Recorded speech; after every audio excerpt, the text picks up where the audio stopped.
Hello guys, welcome in this video at ang pag-uusapan natin sa video na to ay kung paano i-claim yung iyong mga commission from SWA.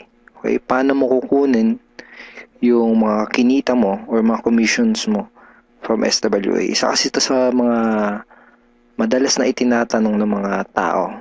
Okay, paano ko ba makukuha yung yung commission ko ba dyan? Or makukuha ko ba talaga yung perang kinita ko dyan sa opportunity na yan? Okay, so let's start.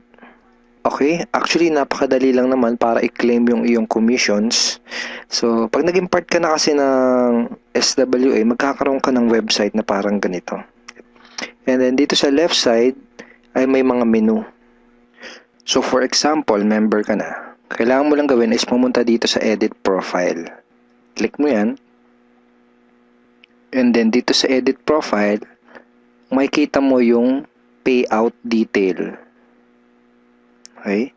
Dito sa payout detail, diyan mo ilalagay kung saan mo gustong matanggap o ma-receive yung iyong mga commissions. So, marami tayong options para ma-claim mo yung iyong commissions. Okay? Ito yung ilan sa mga payout options natin. Through banks, pwedeng BPI, BDO Union Bank, HSBC, pwede rin Globe, GCash, Smart Money. And kung wala ka pang bank account and kung ayaw mo din ng GCash, ayaw mo din sa Smart Money, pwede mo kunin yung commissions mo through LBC and Western Union. So, very flexible. Flexible yung payout natin. And then, isa sa mga common tanong, paano ko pag nasa ibang bansa ako? Paano kung OFW ako? Paano ko makukuha yung aking commissions? Pwedeng, ang gamitin mo is through PayPal. Okay? So, free lang naman ng mag-register sa PayPal. Gagawa ka lang ng account dyan. And bali ang mangyayari is SWA will send your commission doon sa PayPal account na gagawin mo. And then, pag yung commission mo is nasa PayPal na, pwede mo nang i-transfer yung pera mo from PayPal papunta doon sa bank account mo. Most of the banks ngayon ay meron na silang online banking and PayPal linking. Okay? For example, is Union Bank and BDO. I'm not sure with BPI. Pero most of the banks ngayon is pwede mo nang i-link yung PayPal mo. Ibig sabihin, kapag yun nakatanggap mo na yung money mo from PayPal, pwede mo na i-transfer yun papunta sa yung Union Bank and BDO. Okay?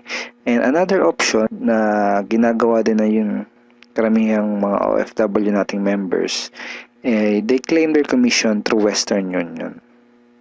So, para malaman ng mga admins ng SWA kung saan nila ipapadala yung commissions mo, kailangan dito sa payout detail mo naka-indicate kung saan mo gustong ma-receive yung mga commissions.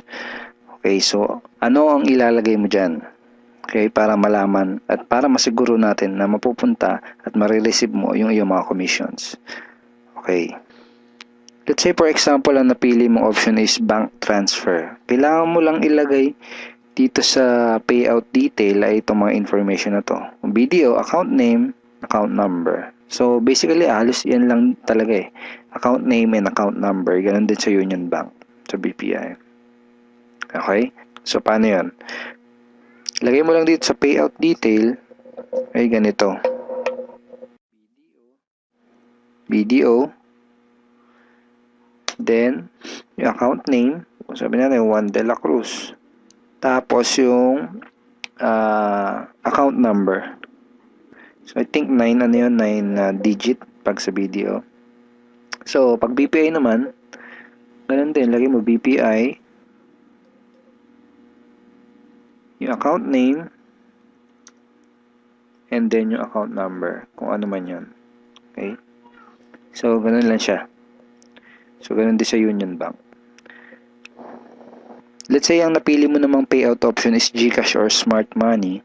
Kailangan mo lang ilagay kung GCash is yung account number. Pag Smart Money card number.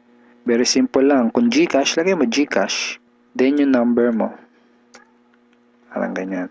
So, kung Smart Money naman, lagay mo Smart Money. Tapos yung Smart Money card number mo. Kung ano mang number. I think, okay? Parang ganyan. Okay, pag sa PayPal naman, ang ilalagay mo lang dun sa dito sa payout detail ay yung email address na ginamit mo pang-register dun sa PayPal account mo.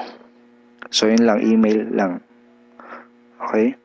So, kung Western Union naman or LBC, ang details na kailangan mo ilagay doon sa payout detail is yung iyong full name, address, and contact number. So, balik ka ulit dito sa edit profile mo. So, full name. Kung yung nakalagay dito is yung full name mo talaga, hindi mo na kailangan ilagay dito sa payout detail yung full name mo kasi yan na nga full name Pero kung for example hindi full name mo yung register mo nung gumawa ka ng account, you need to put your complete name dito. Ibig sabihin kung ano talaga yung pinaka-complete name mo. So lagay mo muna Western Union.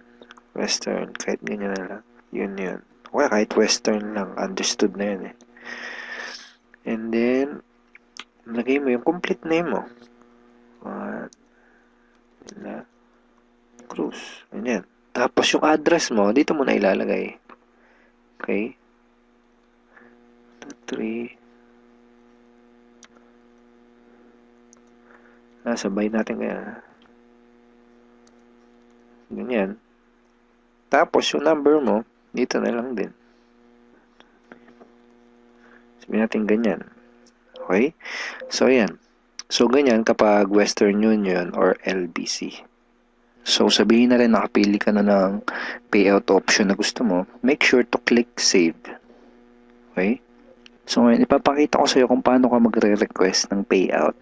Okay? So, dito ulit sa menu, punta ka lang dito sa e-wallet. Dito sa e-wallet, makikita mo kung magkano yung remaining balance mo. So, in this example, itong account na to is may remaining $250.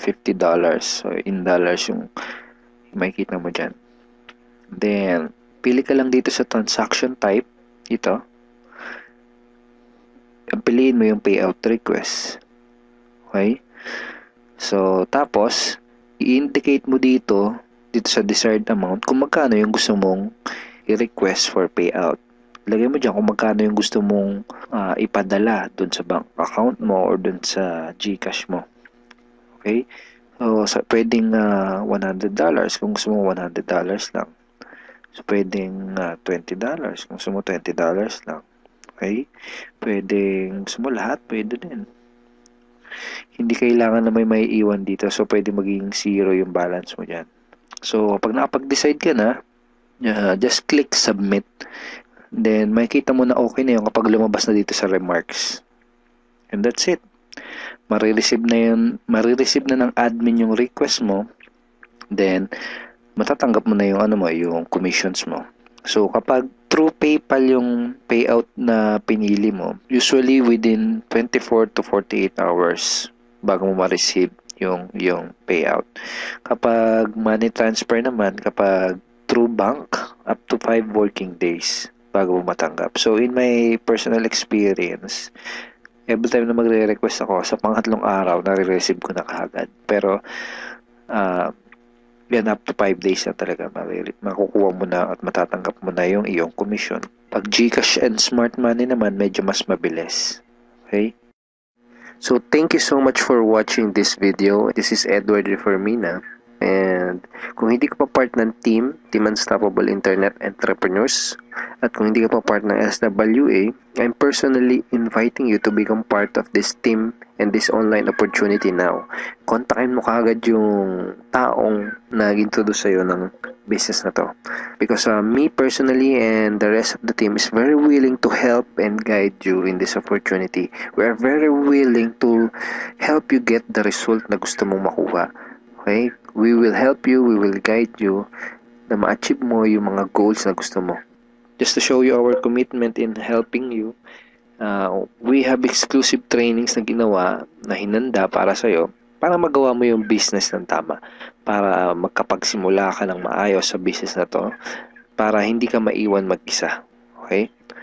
And part din ng commitment namin na tulungan ka sa negosyo na to is we provide you with the exclusive tools na mga gamit mo para magawa mo to ng negosyo na to na mas madali at mas mabilis.